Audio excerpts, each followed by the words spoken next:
Let's talk, Jonathan, about the dust up yesterday about Donald Trump, who can't really seem to stop from kicking the most important city, the most important city in American politics over the next 6 months. That, of course, is the largest city in Wisconsin, which is seen as an ultimate swing state. Of course, he's now backtracking, but he was, according to the Chicago police, he was planning to stay in Chicago during the Republican National Convention in Milwaukee. And his about face came after reporters found out that he was going to be staying in the Windy City instead of Milwaukee, when it reportedly involved Trump staying at a Trump Tower in the Windy City and commuting 90 miles north, all so he could stay out of Milwaukee overnight.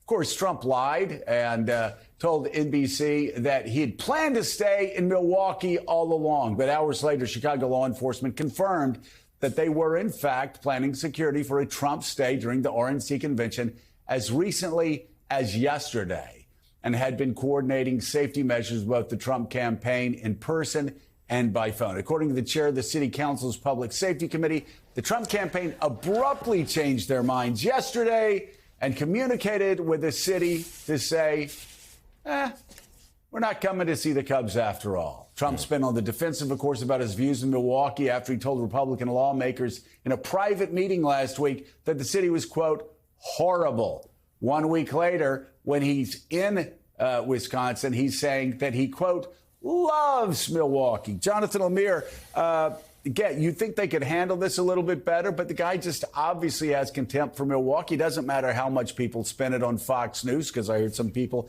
even on Howie Kurtz's show, trying to spin that it was misinformation what was said about Milwaukee. Now, not if you take what Republicans were saying in the room, the fact they were going around in circles saying, oh, no, he didn't say it, and then they find out later that he admitted to saying it, and they, oh, yeah. And it's just back and forth and back and forth. But obviously, he, like a lot of Republicans in Wisconsin, have a real problem with Milwaukee. Yeah, Joe, first I did meteorology, now I'll do geography. Chicago, not in Wisconsin.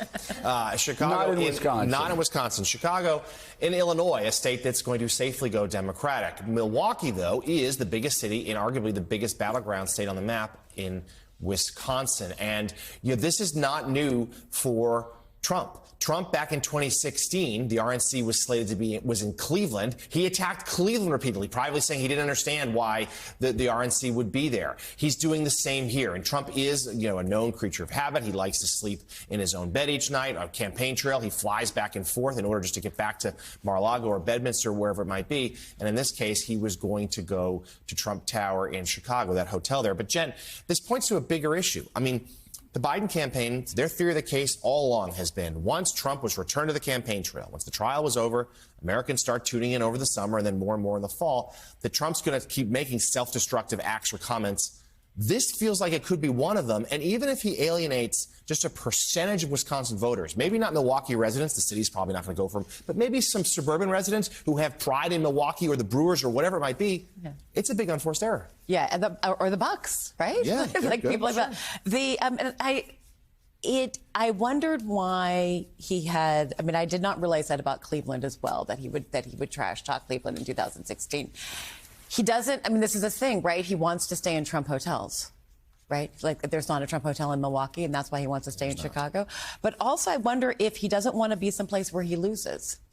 And if he's not loved in Milwaukee and he's not loved in Wisconsin, he's lost in Wisconsin before. If he doesn't want to go back there, and I do think, I know that some Republicans in Wisconsin don't love Milwaukee either, but it does seem to get at some kind of pride of the state when you're attacking their biggest city. And the more he's on, there's a lot of crazy stuff that he said when he was in Wisconsin last night. The more he's on the campaign trail, the more fodder there is for this kind of thing. But what do you take on how this? Well, I think that I've noticed he's been very selective on the cities that he attacks. They usually have black mayors. They usually have a large urban community. And I had the mayor of Milwaukee on Politics Nation the other night, and we talked about that. He never attacks certain cities who has some of the same challenges.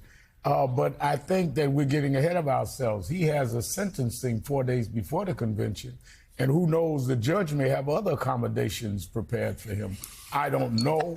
It's maybe unlikely, but I wouldn't rule it out.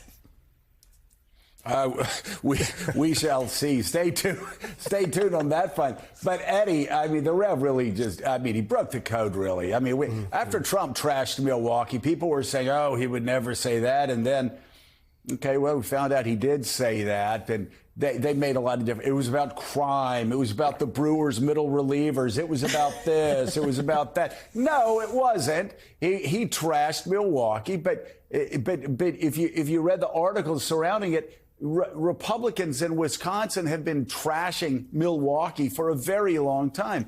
And it's all, as the Rev said, it's about cities with urban populations, with black mayors. Republicans have always talked that way about Philadelphia. Oh, they're going to just sit and wait and see how many black votes they can steal in Philadelphia because Philadelphia is so corrupt. Or Detroit, David Frum has a piece out about Donald Trump trashing Detroit. Again, it all comes down to, we heard what he said about Africa and about Caribbean nations. You might as well say it about cities, too, where there's a predominantly black population. Chances are very, very good that Donald Trump is not going to like that city. Right, Joe. And then you add that to his conspiracy theory that these are the places that led to the election being stolen.